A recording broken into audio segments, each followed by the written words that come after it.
Everywhere you look around, there's a logo connected to a company, whether big or small.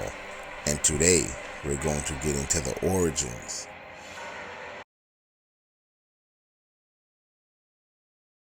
The Origin of New Year's, brought to you by Ima Mayimya and Big Sister Isilia. How did the celebration of New Year's Eve even begin? And why is the beginning of a year placed in the middle of a dead winter? And where did the many customs surrounding it start? It's one of the oldest and most widespread of all pagan traditions. The custom of celebrating it remains unchanged for 4,000 years. That the traditions and practices didn't change. In fact, most people are not sure why they celebrate New Year's Eve or New Year's Day. They say it's to be thankful for making it another year. Today it has become very dangerous to walk the streets late at night when the new year is about to ring in. People fight, you have stealing and killing during this holiday. But we're all justified or declared right in the idea that we're doing something good. So, now that we have recapped the traditional meaning of New Year's, let's find out what's really going on here. Christmas is the celebration of the winter solstice or sun stoppage. So for a brief review, in the northern hemisphere, winter solstice is the day of the year near December 22nd when the sun is farthest from the earth. It is the shortest day and the longest night of the year. The sun appears at its lowest point in the sky, and its elevation appears to be the same for several days before and after the solstice. Following the winter solstice, the days begin to grow longer and the nights shorter. Remember that the heathen, or Gentiles, became dismayed or discouraged at the signs of the heaven, sun, and in turn, these sun worshippers created an entire festival based on this occurrence, which we see in Jeremiah chapter 10. Later, pagans attached this to their sun god, Jesus, Zeus, Bacchus, to reflect his birth, death, and resurrection. But it doesn't stop there. So let's take a look at New Year, shall we? Did you know that New Year's used to be celebrated on March 1st? That's because the month of January didn't exist. The old calendar just had 10 months from March to December. It was in 46 BCE when the Roman Emperor Julius Caesar first established January 1st as New Year's Day. Janus was the Roman god of doors and gates and had two faces, one looking forward and one looking back. Caesar felt that the month named after this god, January, would be the appropriate door to the year. This became known as the Julian calendar. But in order to synchronize or match the calendar with the sun, Caesar had to let the previous year drag on for 445 days. Remember, these people were sun worshippers or pagans. Deuteronomy chapter 12 verse 29 through 30 tells us, when Yah, your power, does cut you off from before you, the nations which you go to dispossess, and you dispossess them and dwell in their land, gird yourself that you are not ensnared to follow them after they are destroyed from before you, and that you do not inquire about their mighty ones, saying, how did these nations serve their mighty ones? And let me do so too. Clearly, Yah is against the worship of mighty ones, right? That which is the celebration of Satan's holy days. But let's dig a little deeper. Let's look at the festivities. Today, New Year's Eve has become a time for people to wallow in excesses of liquor. More alcoholic beverages are consumed during the holiday season than any other time of the year. Isn't it interesting that holiday actually means vacation, festival, feast, or day off? So holiday itself is shown in the people's actions. So while they're getting drunk, this is probably because of the worship of Bacchus, the god of drunken wine.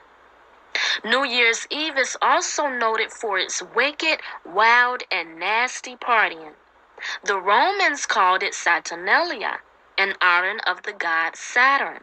And that is the same Saturnalia that is Christ's mess.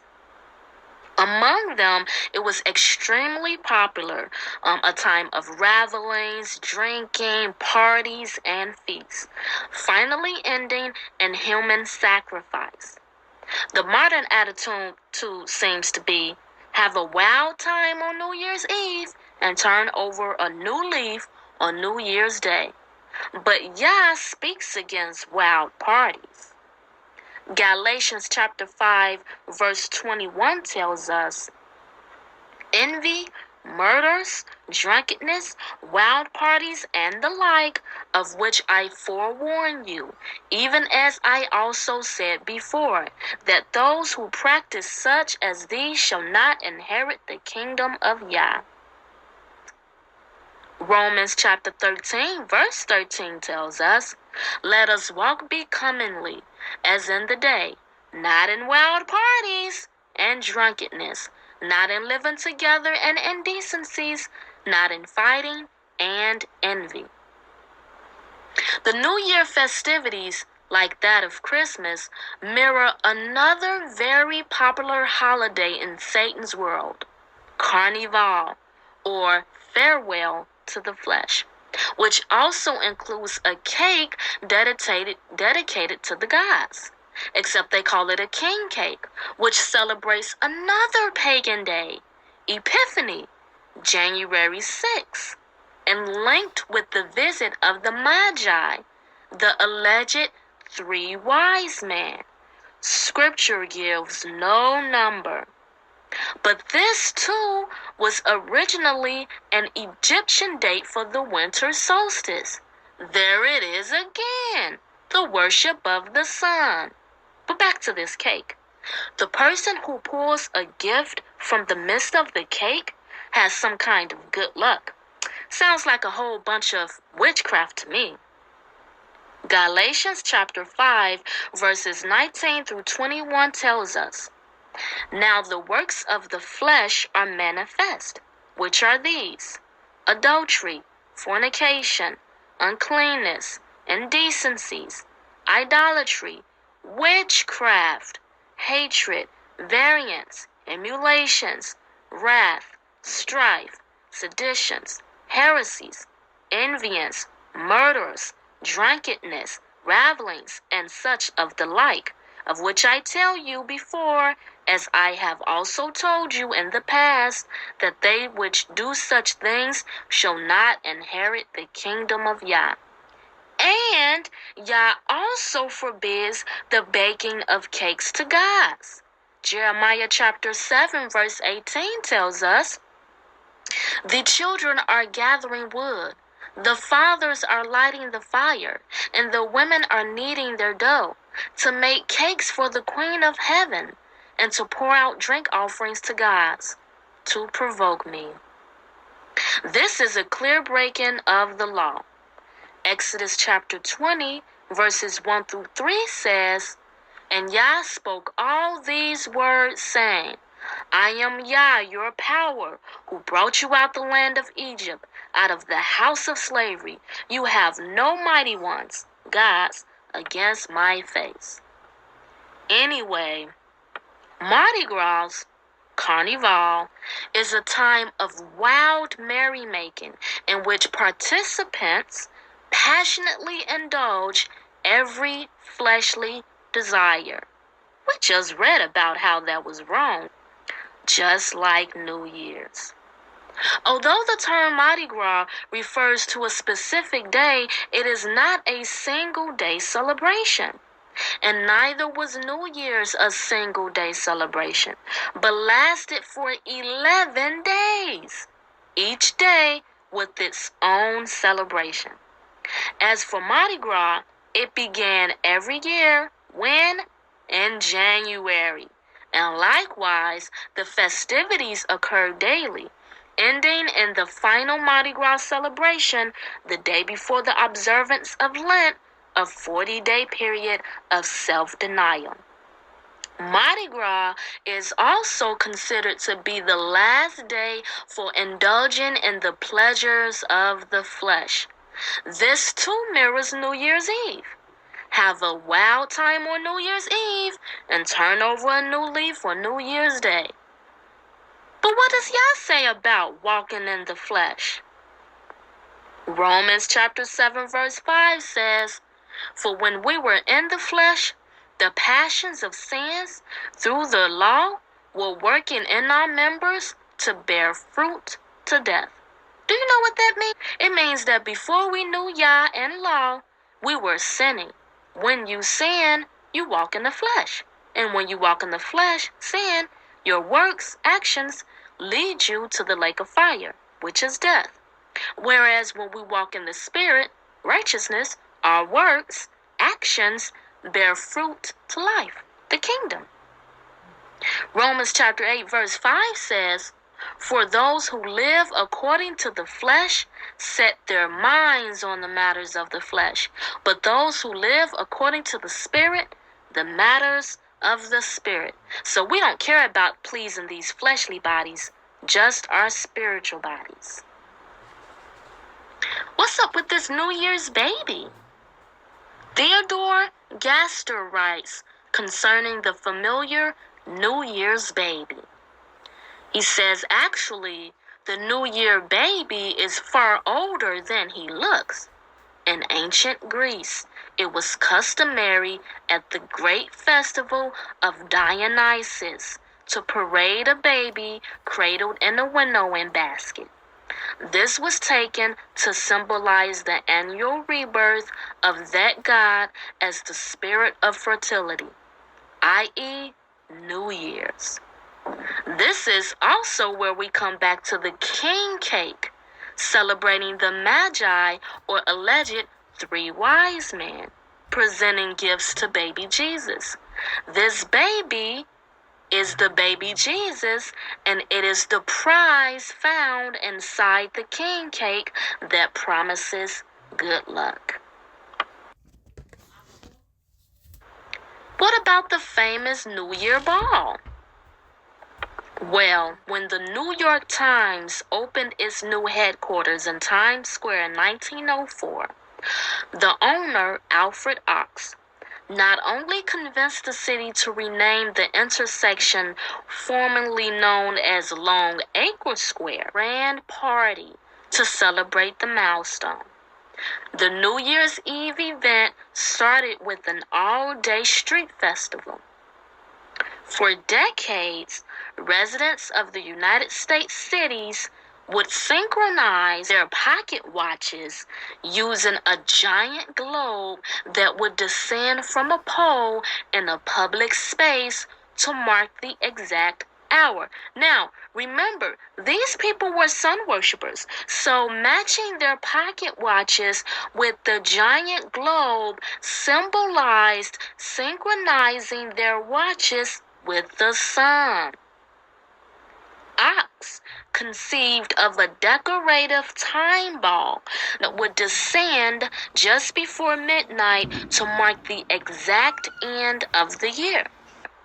The first ball to drop, an illuminated 400-pound iron and wood orb, was lowered from a flagpole. Tradition took root, and the ball has been used almost every year since. Now, what is an orb? An orb is a demon in the form of a ball of light. They are usually seen in pictures, mistaken for the light from the camera flash. Remember what demons are: spirits who worship and do the will of Satan. Satan is also known as Lucifer. Lucifer means light bearer.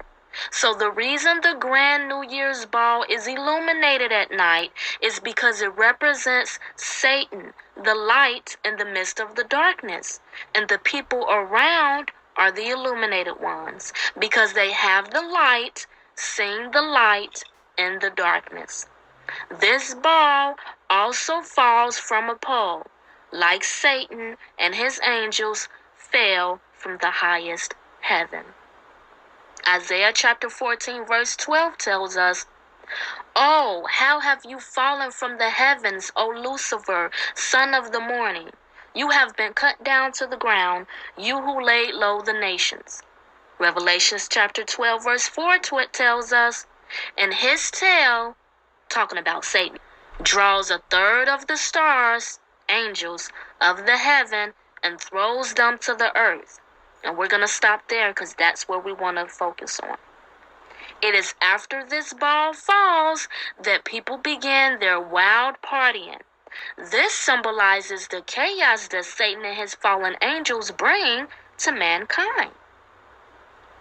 Now, what about the song, "Auld Lang Syne"? This New Year's song is generally credited to a man named Robert Burns. Auld Lang Syne is about old friends who have parted and meet again. To celebrate their long friendship, they share a drink together and reminisce of memories from long ago. The basic message is that we should not forget our old friends and should celebrate a reunion with them. Yeah, right. Seems innocent enough. But who was Robert Burns? Well, he is regarded as the pioneer or the founder of the Romantic movement. Now, another word for the Romantic movement is the Age of Enlightenment. Another name for enlightenment is illumination. There that word is again. Smells like Satan's in a mess. Anyway, the celebration of his life and work became almost a national cult during the 19th and 20th centuries. So let's put it in perspective. You have an orb descending in the midst of the darkness and people singing songs written by the founder of the movement of illumination. This is one big party for the devil. Let's look at one more part of New Year's. Father Time. Another symbol of New Year's celebrations is equally pagan. It is the familiar figure of a white-haired man carrying a scythe, a tool with the blade that used to be used to cut grass that's now replaced by machinery. But who is he? The ancient Greek god Cronos. You may know him better as Father Time. It is from the name Cronos we derive our chronograph, which measures time. Also note Times Square, from which the big celebration for Satan takes place on New Year's. Among the Greek gods, Cronos, also known as the Silent Reaper, anciently reaped little children in horrible episodes of cannibalism. Now, for those of you who don't know, cannibalism is people who eat other people. This Greek rite of human sacrifice was adopted by ancient Rome, where human sacrifice was practiced. Speaking of sacrifice, in this picture, what you see is that in fear of a prophecy that he would be overthrown by his son, Cronos swallowed each of his children as soon as they were born. Ugh! Disgusting, right? Well, let's go to scripture. Deuteronomy chapter 12 verse 31 says, "Do not do so to Yah, your power, for every abomination which Yah hates they have done to their mighty ones, for they even burned their sons and daughters in the fire to their mighty ones." Today's sons and daughters are burned in the fire when they bow down to Asherah, also known as the Christmas tree, because of gifts they received from the fire god, also known as Santa Claus or Nimrod. Today's sons and daughters are burned in the fire when the obsessive drinking and partying ultimately leads to human sacrifice, also known as the murders making the nightly news on New Year's Eve or New Year's Day. Today, little children, parents, and people everywhere are on the road that will literally lead them into the everlasting fire because they unknowingly or knowingly worship gods and goddesses during the keeping of these holidays. If you must remember anything, remember this. Holidays are the worship of gods because they are Satan's holy days where people have these feasts and all of these wild parties and all of this drinking to drunkenness. And that is the reason that we shouldn't partake in it, because we don't worship Satan. We worship Father Yah. Ephesians chapter 5 verses 15 through 21 tells us, "See then that you walk exactly, not as unwise, but as wise, redeeming the time, because the days are wicked. So then do not be foolish, but understand what the desire of Yah is. And do not be drunk with wine, in which is loose behavior, but be filled with the Spirit, speaking to each other in psalms and songs of praise and spiritual songs and singing and striking the strings in your heart to the Master, giving thanks always for all to Yah the Father in the name of our Master Yahushua the Messiah, subjecting yourselves to each other in the fear of Yah." Yah instructs us not to have fellowship with those of wild and wicked ways. Yah instructs us to walk in the light, not Satan's light, which is darkness, but to walk in Yahushua, who is the true light and who walked in the Spirit and not in the flesh. I tell you what, would Yahushua drink to drunkenness and go to partying in the streets? What would Yahushua do? If Yahushua wouldn't do it, or if Yahushua didn't do it, then we shouldn't do it either. And that is the end of the lesson. Shabbat Shalom, peace on the Sabbath day, and Boker Tov.